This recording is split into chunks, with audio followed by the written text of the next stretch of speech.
the late 60s to the mid 80s, one gold coin dominated the world market. At one point, this coin alone was responsible for 88% of global gold coin sales. If we were to adjust for inflation today, its total sales would be $10.8 billion. But this dominance didn't last forever. The coin had a tremendous fall from grace that spawned from racial politics and failed monetary policy. You may have guessed it, but this coin is the South African Gold Krugerrand. The coin's crazy history mixed racist politicians, a fierce gold market, and even led to China and Russia getting involved. But we'll get to that later. For now, let's talk about what the Krugerrand actually is and how it started. What is the Gold Krugerrand? Everyone in the gold stacking community knows about the Krugerrand. In 1967, the South African Mint created the Gold Krugerrand, and it has absolutely exploded in popularity since. It's a beautiful coin, comes from an interesting part of the world, and due to its global status, holds value incredibly well. Part of the success of the Krugerrand involves the 1970s gold rush. In 1975,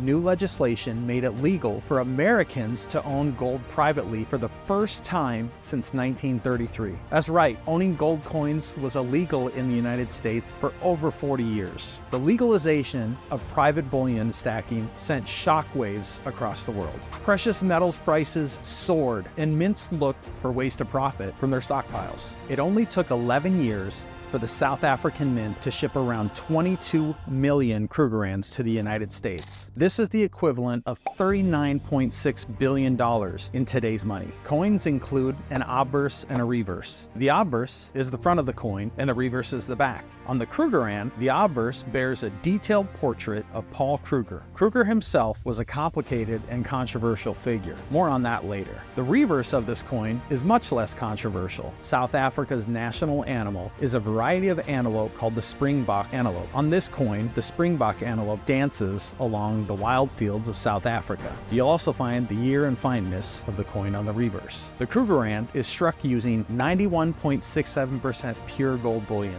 The purity is actually one of the reasons investors love the Krugerrand. To understand why, we need to take a look at gold's malleability. Gold is known as one of the most malleable metals on the planet. Malleability refers to our ability to easily shape the metal into different forms. This is great news for mints. It allows them to make highly detailed gold coins with relative ease. But this quality also creates a major problem for investors. Because gold can be easily reshaped, 99.99% fine gold coins are also really easily damaged. To get around this issue, the South African Mint made their Krugerrands using a copper-gold alloy. Alloys are a combination of different metals. By combining the malleable gold with durable copper, they made a coin that could survive being moved without taking any kind of damage. It's weird to think that a gold coin could become better when watered down with plumbing metal. Other coins aren't so lucky. Case in point, the $1 million Canadian gold maple. Only 5 of these 100,000 gram Canadian gold maple coins were ever made, and they're struck with a record-breaking 99.999% fine gold. A wealthy collector once bought one of these coins, deciding to display it prominently at his office. But he kept the coin upright. With a coin of this size, gravity had something else to say. Over time, gravity started to pull the coin downward, and after several months on display, the collector noticed something had changed. His massive, priceless gold coin was now bent. All it took was a little bit of gravity and time for $1 million gold coin to become a tragic and maybe a little bit funny story. This tale of the bent big maple leaf coin does teach us an important lesson. While 99.99% pure gold coins are popular collector's items, the Krugerrand's extreme durability helped make it an instant success. The Krugerrand enjoyed quite a bit of popularity for years following its initial release. But then, something happened that would change the coin's history forever. The embargoes. Not all coins can boast that they were once banned by several major governments. But for the South African Mint, this world record isn't a point of pride. Instead, the events we're about to discuss caused the Krugerrand to go from the world's most popular gold coin to a pariah. To understand how the world's most dominant coin became the first illegal coin, we'll need a little bit more information about what was going on in South Africa at the time. From the late 1940s to the early 1990s, South Africa had adopted something called the Apartheid system. Apartheid was a form of racial segregation. In South Africa, there was a small but powerful white population. In order to keep this minority population in power, politicians instituted apartheid. Black South Africans were segregated from whites in nearly every part of daily life, including the beaches. During the 1970s and 80s, the unfair apartheid system became a major source of international controversy. Finally, governments were starting to take notice of an unjust and racist system. But the global response to South Africa's apartheid government had an unlikely victim. That's right, the Krugerrand. In 1985, the United States passed a law banning the import of Krugerrands. Aside from belonging to the South African government, what did the Krugerrand do to deserve such a fate? Now let's revisit Paul Kruger, who was mentioned in the beginning of the video. Kruger's portrait appears on the front of the gold Krugerrand. Kruger himself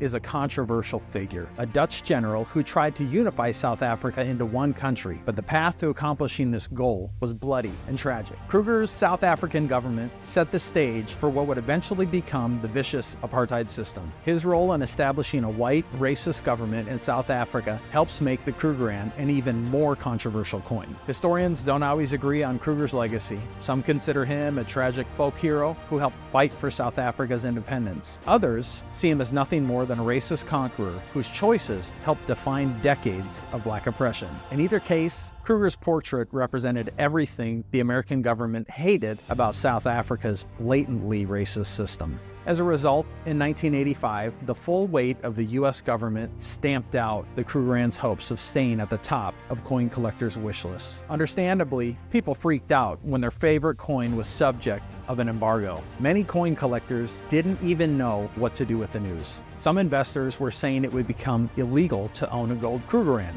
leading coin holders to panic, sell their coins. The weird part, it was never actually illegal to own Krugerrands. Some smart investors actually read the fine print. They figured out that the coin wasn't being banned. The U.S. government was only making it illegal to import the gold Krugerrand from South Africa to the United States. A 1985 story from the Washington Post explained, the Reagan administration's decision to ban the import of South African Krugerrands caused a flurry of new demand for the gold coins yesterday as speculators began buying them up in anticipation of future scarcity, according to a leading Washington area dealer in coins. In other words, the ban had made it harder to get a hold of Krugerrands. Anticipating the scarcity, smart collectors began buying them in bulk to resell later. But the story of the world's most illegal coin doesn't end there. Before our story is over, we're going to see how apartheid actually led to new coins being produced all over the world. That's right, the Krugerrand's downfall in the 1980s was the cause for some of the coolest gold coins on the market today. A successor coin appears. Remember earlier when I said that the Krugerrand was the most popular gold coin the world had ever seen? With this massive player officially off the market in the 1980s, world governments knew there was only one more thing to do: make their own gold coins. I mean, somebody had to take over the market. The global ban on the gold Krugerrand tanked its sales, which left a hole in the international coin market. And with that, the floodgates opened for the 1980s gold minting rush. Dozens of governments tried minting their old gold coins during this period. Honestly, the list is too long to run through, but Canada, Great Britain, and of course the United States rose to the top of the pile in the next decade. It's weird to think that something as dark as South African apartheid and racism could lead to some of the world's most famous gold coins. I'm no conspiracy theorist, but take a look at almost every one of the top gold coins in the world. What do they have in common? First minted in 1986 or 87. Many of these coins were winners. Some of the less popular countries of the time, aka China and the Soviet Union, not so much. Gone are the days when one coin dominated the global coin market. Now, countries from all over the world compete for that top spot. Which coin will win the title of the world's most popular gold coin? Will it be the American Gold Eagle? Maybe it'll be the Canadian Gold Maple. The trophy might even go to the Austrian Gold Philharmonic. Or could it be the South African Gold Krugerrand?